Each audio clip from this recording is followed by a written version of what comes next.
Good morning, good afternoon, good evening, depending on where you are on the globe. I'm Megan Applall, bringing to you fur news by the minute, the fluff, the raw, and sometimes the rough.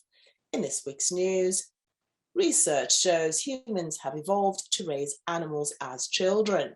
Boise State University assistant Professor Shelley Volsch wrote about this. In an article on theconversation.com, she says people with pets may truly be parenting them. Professor Volsch states it's in humans' DNA to naturally care for sentient beings. Humankind has a history of cooperative parenting of others' children. In my day, they called that nosy neighbors. Today, many people are not having kids, mainly because of more education, lower fertility rates. They prefer committing to animals. Her survey showed most humans reported training and playtime with their pets. By teaching, socializing, and loving pets, they nurtured fur babies like they would their two-legged children. Now we'll go to our senior canine correspondent, Teddy. He has some thoughts on his own anthropomorphization. He's actually getting ready for family holiday card photos. Teddy? Oh, look at you, Teddy. Looking very festive for the holidays, I see. Oh, yes, you did say you were in the midst of doing cards and stuff. I'm assuming you've got hair and makeup. You do know that I don't. Just thought I'd throw that out there. But I digress. Yes. Oh, yes, absolutely. So you do feel that you're being parented like a two-legged child. Now, is that a good thing or a bad thing, you think? Right.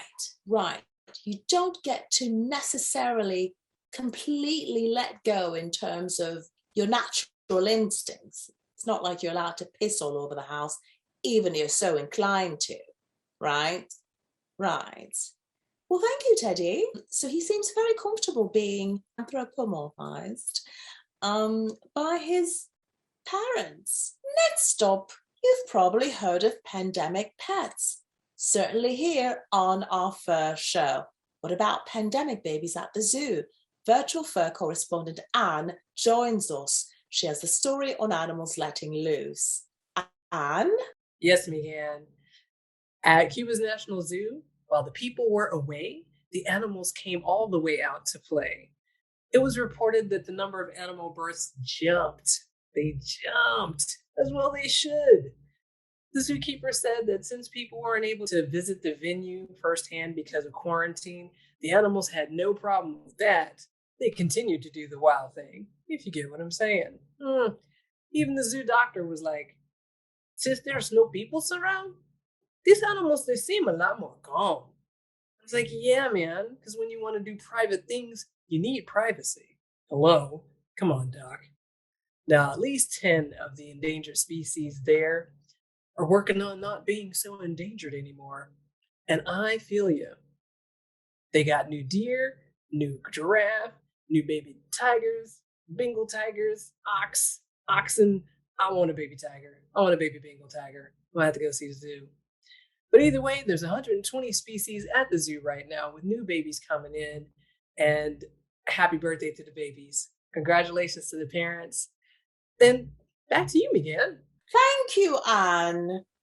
Ooh, look at that. When it's quiet, the zoo animals do play.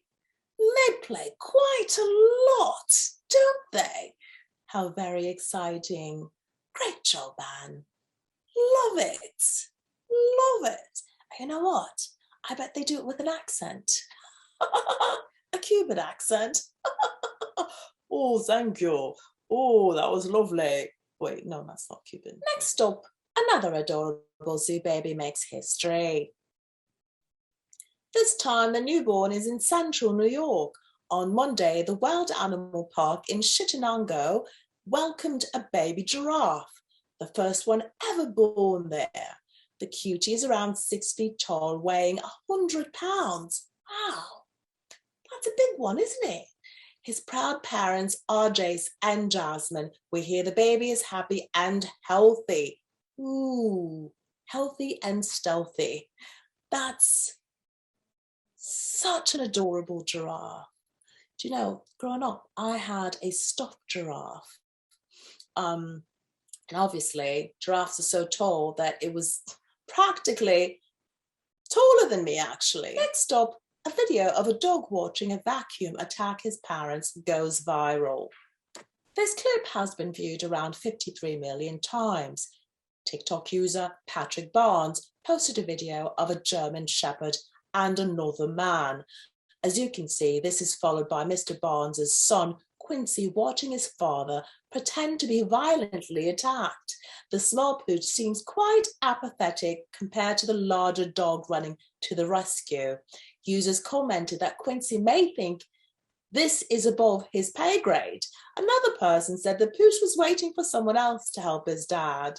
I can say this is what happens when you parent a fur baby like a two-legged child. They wind up lazy and cold. They don't care if you die. And that's a wrap for us this morning, afternoon, or evening, depending on where you are on the globe. I'm Megan Applaw. Be sure to sniff out the latest headlines you need to know with Fur News from the Podemic Network, brought to you by the Motley Crew.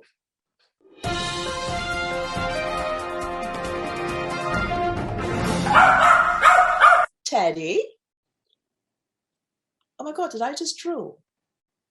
I think I just drooled. Sorry. As you can see, this is followed...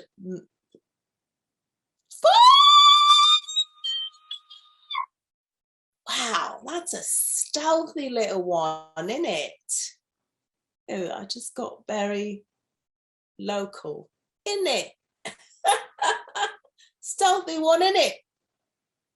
That's a big one, isn't it? Seems very comfortable being anthropomorphized.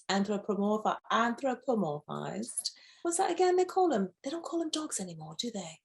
Yes, I think that's like passé. I don't even think it's PC. I think calling a dog is like an insult. They don't care if you die. Plenty of fur babies watch their parents simply perish. Why? Because we've attributed to them a certain quality that they may not necessarily have. Or is it perhaps that, I don't know, the pooch simply doesn't like its parent? It could be that simple. You're not feeding him right. You're not giving him the pets that he wants. And he's like, you know what? Die. Let the vacuum kill you. You don't care for me the way I feel I ought to be cared for. So you must die.